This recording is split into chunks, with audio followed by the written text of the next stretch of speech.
ఇక డీటెయిల్స్ చూస్తే మహబూబ్ నగర్లో ముఖ్యమంత్రి రేవంత్ రెడ్డి మాట్లాడుతున్నారు. ఇప్పుడు లైవ్ చూద్దాం. అడ్వాన్స్ టెక్నాలజీ సెంటర్లు ఇచ్చే బాధ్యత ప్రభుత్వం తీసుకుంటుంది. ఏ నియోజకవర్గాలలో లేవో మీరు ప్రతిపాదనలు పంపించండి. మీరు తక్షణమే కలెక్టర్లతో రివ్యూ తీసుకోండి. ఏ నియోజకవర్గంలో లేకపోతే ఆ నియోజకవర్గంలో 5 నుంచి 10 ఎకరాల స్థలం ఎతకండి. ఏటీసీలను మంజూరు చేసి మన పిల్లలు ఇంటర్ చదివిన తర్వాత సాంకేతిక నైపుణ్యం నేర్పుదాం. తద్వారా ఉద్యోగ ఉపాధి అవకాశాలు కల్పిద్దాం. అదేవిధంగా ఎన్ఎం శ్రీనివాసరెడ్డి గారికి సూచన చేస్తున్న IIIT ఒక అద్భుత క్యాంపస్ మనం కట్టుకుందాం. ఎందుకంటే ఎయిర్పోర్ట్కి కూతవేటు దూరంలో మనం ఉన్నాం. ఎవరి రాష్ట్రానికి వచ్చినా విదేశాల నుంచి మేధావులు వచ్చినా మహబూబ్ నగర్లో ఉన్న IIITని చూడడానికి రావాలి.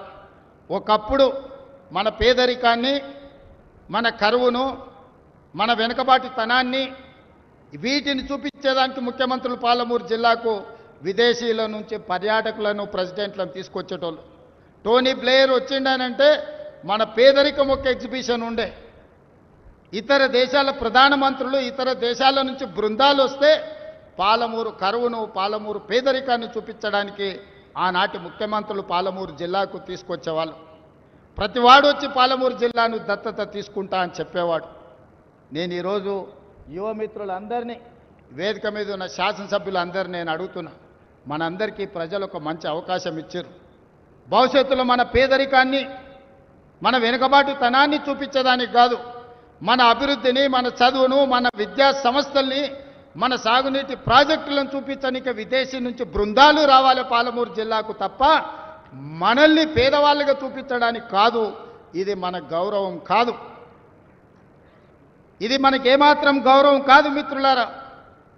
మన పేదరికం ఒక ఎగ్జిబిషన్ కావాల్సిన అవసరం లేదు ప్రపంచానికి. మన అభివృద్ధే ఒక ప్రణాళిక కావాలి. పాలమూరు జిల్లా అభివృద్ధిని చూసి ఆశ్చర్యపడాలి. ఇక్కడి పరిశ్రమలు మన జిల్లా వాళ్ళకే కాదు, రాష్ట్రం విదేశాల నుంచి వచ్చే వాళ్ళకు కూడా ఉద్యోగ ఉపాధి అవకాశాలు కల్పించాలి. ఇవాళ ఈ పరిశ్రమ కూడా ఒక జర్మన్, ఒక అమెరికన్ కంపెనీ జాయింట్ వెంచర్ ఈరోజు ఇక్కడ ప్రారంభించుకున్నాయి. ఇట్లాంటి పరిశ్రమలు ఇంకా రావాలి. ఎయిర్పోర్ట్కి కూతవేటు దూరంలో ఉన్న ప్రాంతం మనది. మధుసూదన్ రెడ్డి ఇంతకుముందే డ్రై పోర్ట్ గురించి చెప్పిండు. తప్పకుండా వాటిని పరిగణలోకి తీసుకుంటాం. అదేవిధంగా హైదరాబాద్ బెంగళూరు కారిడార్ని డిఫెన్స్ కారిడార్గా, డిఫెన్స్లో లక్షలాది కోట్ల రూపాయల పెట్టుబడులు ఉన్నాయి. ప్రపంచ దేశాలు ఆసక్తిగా చూస్తున్నాయి.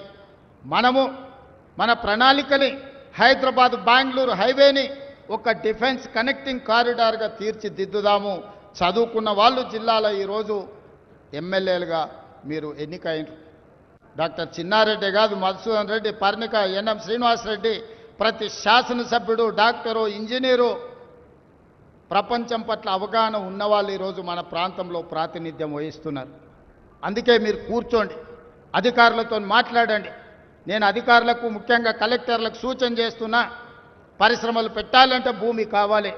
ఎక్కడెక్కడ భూమి అందుబాటులో ఉందో ఆ భూముల యొక్క అందుబాటును నాకు పంపించండి. ఏ పరిశ్రమ వచ్చినా మొట్టమొదట పాలమూరు జిల్లాలోనే పెట్టేటందుకు నేను వాటిని పంపిస్తాను.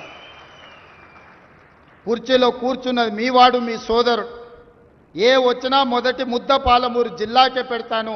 ఇది నా బాధ్యత, నా నైతిక ధర్మము.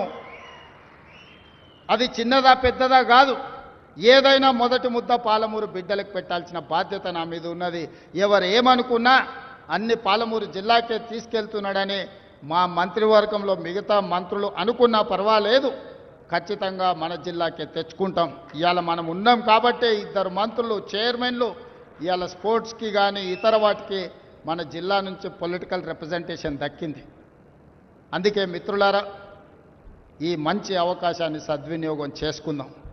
ఇప్పుడు రాజకీయాల కోసమో ఇతర కారణాల చేత అభివృద్ధిని అడ్డుకుంటే మనకు మనమే మరణ శాసనం రాసుకున్న వాళ్ళం అయితము. రాజకీయాలు వస్తూ ఉంటాయి, పోతూ ఉంటాయి, చూస్తూనే ఉండరు కదా. ఒకప్పుడు ఏ పార్టీని బతకనియేమో, ఎవరు రాజకీయం కాదు కదా, నిద్రలో కూడా శాసనసభ్యులు అవుతామన్న ఆలోచన చెయ్యొద్దు అని ఆనాడు అక్రమ కేసులు పెట్టి ఎందరిని ఎంతమందిని జైళ్ళకు పంపించారు. ఇవాళ వాళ్ళే తన్నుకొని చేస్తున్నారు. ఒకరు కడుపులో కత్తులు పెట్టుకొని కౌగిలించుకుంటున్నారు. ఎవరు అక్కర్లేదు వాళ్ళని వాళ్ళే పొడుచుకుంటున్నారు. విపరీతమైన అవినీతి సొమ్ము వచ్చిన తర్వాత సొమ్ముల పంపకాలలో కుటుంబ పంచాయతీలు ఇవాళ కుటుంబంలోనే ఒకరు సహించుకోలేని పరిస్థితి.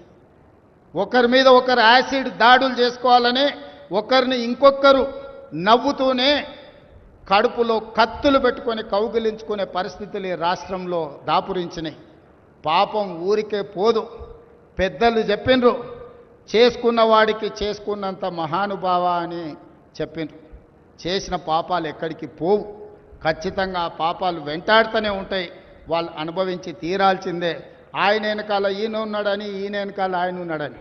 నేను ఒక మాట చెప్పదలుచుకున్నాను, అంత చెత్తగాళ్ళ వెనకాల నేనెందుకు ఉంటానయా? నేను నాయకుడిని ఉంటే ముందుంటా, మా వాళ్ళకి తోడుకుంటా. వాళ్ళ కుటుంబాలు వాళ్ళు కత్తులతో పొడుచుకొని హరీష్ రావు, సంతోష్ రావు వెనకాల రేవంత్ రెడ్డి ఉన్నాడు అని ఒకరంటే, లేదు కల్వకుంట్ల కవిత గారు వెనకాల రేవంత్ రెడ్డి ఉన్నాడని. మీరంతా దిక్కుమాల్లో అని తెలంగాణ ప్రజలు బండకేసి కొడితే మీ వెనకాల ఎవడన్నా బుద్ధున్నోడు ఉంటాడా?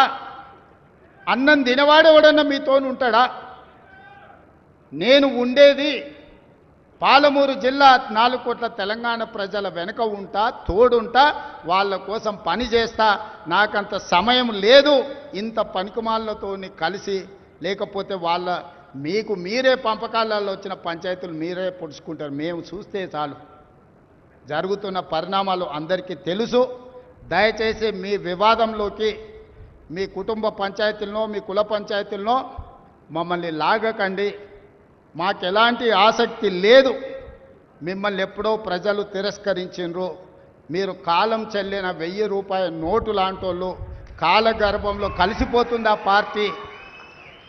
ఒకప్పుడు జనతా పార్టీ కూడా గొప్ప పేరుండే, కానీ జనతా పార్టీ కనుమరుగైంది. ఆ తర్వాత తెలుగుదేశం పార్టీ ఒక అద్భుతమైన పార్టీ, చాలామందికి అవకాశాలు కల్పించిన పార్టీ. కొంతమంది కుట్రల వల్ల ఆ పార్టీ కూడా ఈరోజు తెలంగాణలో ఒక సమస్యను ఎదుర్కొంటుంది. మరి ఇన్ని దుర్మార్గాలు చేసిన మీరు మాత్రం ఎట్లా మనుగడ సాధిస్తారు? ప్రకృతి అనేది ఉంటుంది, ఆ ప్రకృతి శిక్షిస్తుంది. అందులో మనకి ఎవరికి ఏమాత్రం ప్రమేయం లేదు. రాజకీయాల వైపు చూడకండి మిత్రులారా. పాలమూరు జిల్లాను అభివృద్ధి చేసుకుందాం. ఇరిగేషన్ అండ్ ఎడ్యుకేషనే my first priority. Irrigation and education వస్తే ఆటోమేటిక్గా ఎంప్లాయ్మెంట్ వస్తుంది. ఎంప్లాయ్మెంట్ వస్తే మనమే ఆదర్శంగా నిలబడతామని తెలియజేస్తూ మీ అందరి దగ్గర సెలవు తీసుకుంటున్న ధన్యవాదాలు మిత్రులారా.